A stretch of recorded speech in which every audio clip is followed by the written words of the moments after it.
चलिए सीधे लिए चलते हैं आपको हरियाणा विधानसभा का आज 5वां दिन है और मुख्यमंत्री नायब सिंह सैनी क्या कुछ कह रहे हैं सुनवाते हैं। ये बात कही कि माननीय राज्यपाल महोदय ने अपना पूरा भाषण नहीं पढ़ा। हमारे अर्जुन चौटाला जी ने यह आरोप लगाई दिया, कहा इसमें झूठ था, गा लिखे ये बात कही माननीय अध्यक्ष जी। माननीय अध्यक्ष जी, मेरे साथी युवा विधायक है श्री अर्जुन चौटाला जी कि माननीय राज्यपाल जी ने पूरा अभिभाषण इसलिए नहीं पढ़ा, इसके अंदर का झूठ लिखे था, ये आरोप लगाया है। माननीय सदस्य को अवगत कराना चाहता हूं कि इसी सदन में इससे पहले भी अनेक बार माननीय राज्यपाल जी ने समय के अभाव में पूरा अभिभाषण नहीं पढ़ा है। मैं युवा विधायक को कहना चाहूंगा कि आप यह विधानसभा के रिकॉर्ड में भी देख लें, चेक कर लें। पिछले दिनों 15वीं विधानसभा के गठन के बाद विधायकों के लिए माननीय अध्यक्ष जी आपने ओरिएंटेशन कैंप कार्यक्रम का आयोजन किया था। उसमें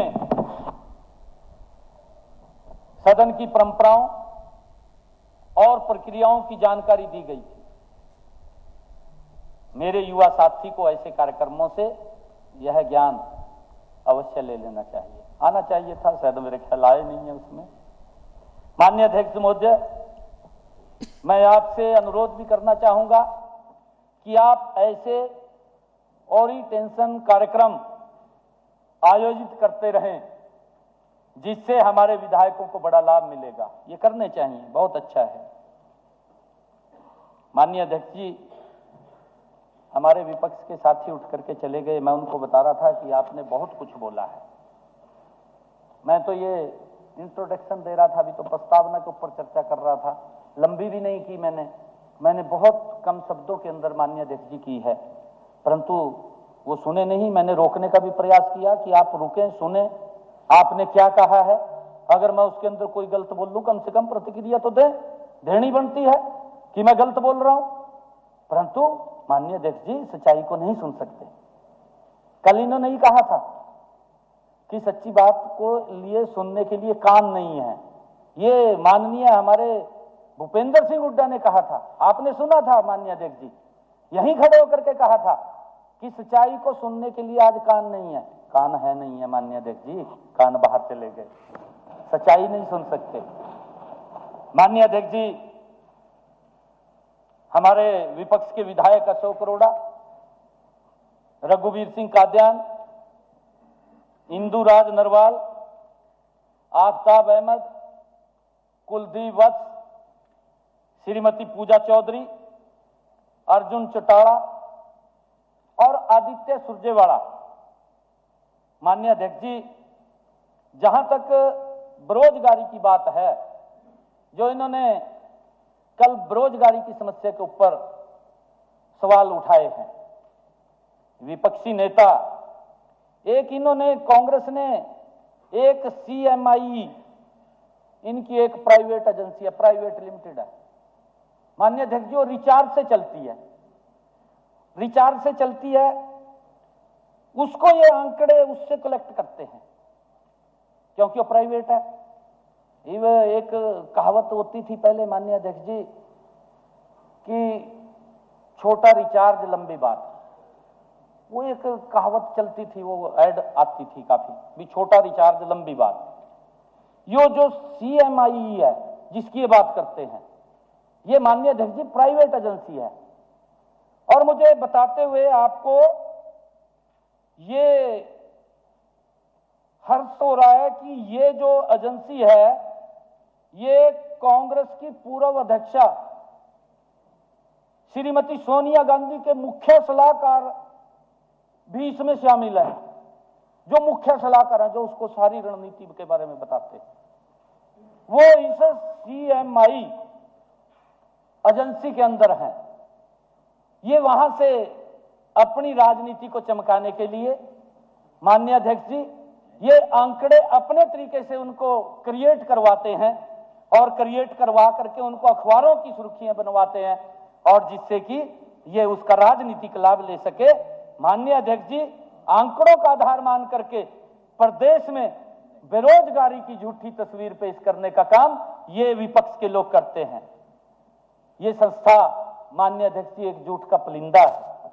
यह संस्था मैंने जैसे कहा है कि ये कांग्रेस के रिचार्ज पे चलती है। माननीय अध्यक्ष जी, मैं आपको बताना चाहूंगा कि राष्ट्रीय सांख्यिकी कार्यालय जो केंद्र सरकार की प्रतिष्ठित एजेंसी है, सरकारी एजेंसी है माननीय अध्यक्ष जी, जिसके ऊपर कोई किंतु परंतु या कोई क्वेश्चन नहीं उठ सकता,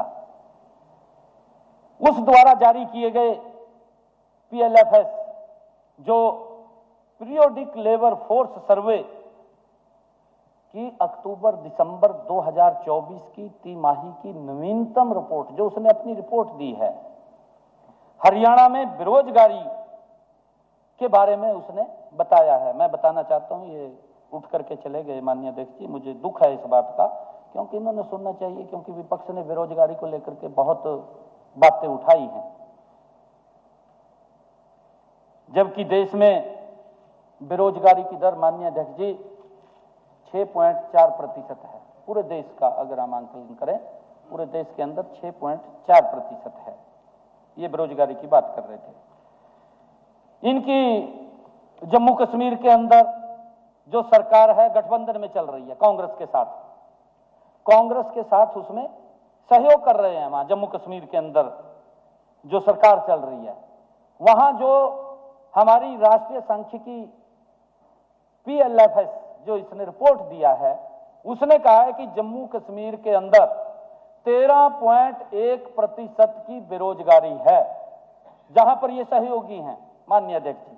हिमाचल प्रदेश जहां इनकी सरकार है, कोई सहयोगी नहीं है, इन्हीं की सरकार है माननीय अध्यक्ष जी। मैंने कुछ आंकड़े इकट्ठे किए थे, वहां पर 10.4% की बेरोजगारी है। माननीय अध्यक्ष जी, पंजाब ये इंडी गठबंधन के अंदर उनके साथ है। आपने तो देखा है माननीय अध्यक्ष जी, हरियाणा के अंदर तो समझौता था इनका, आपको मालूम है। ये पंजाब के अंदर जो सरकार है उनके साथ इनका समझौता था। पंजाब की अगर हम बात करें 5.9% की बेरोजगारी है। और माननीय अध्यक्ष जी, अगर हरियाणा की हम बात करें 4.7 की बेरोजगारी है। हम इससे वो नहीं करते, क्योंकि इसके पीछे बहुत बड़ा एक लंबा समय कांग्रेस का जो इतना कार्यकाल रहा, और ये बेरोजगारी की बात करते हैं, ये आंकड़ा इसके अंदर है, परंतु इन्होंने बिना सुने ही चले गए। क्योंकि इसके ऊपर मुझे एक शेर याद आ रहा है माननीय अध्यक्ष, बेरोजगारी के ऊपर इनके समय के अंदर क्या हालात होते थे। चश्मदीद अंधा बना, चश्मदीद अंधा बना, बहरा सुने दलील। माननीय अध्यक्ष जी, चश्मदीद अंधा बना, बहरा सुने दलील, झूठों का है दबदबा, सच्चे हुए जलील। ये हालात थी इनके समय के अंदर माननीय अध्यक्ष जी।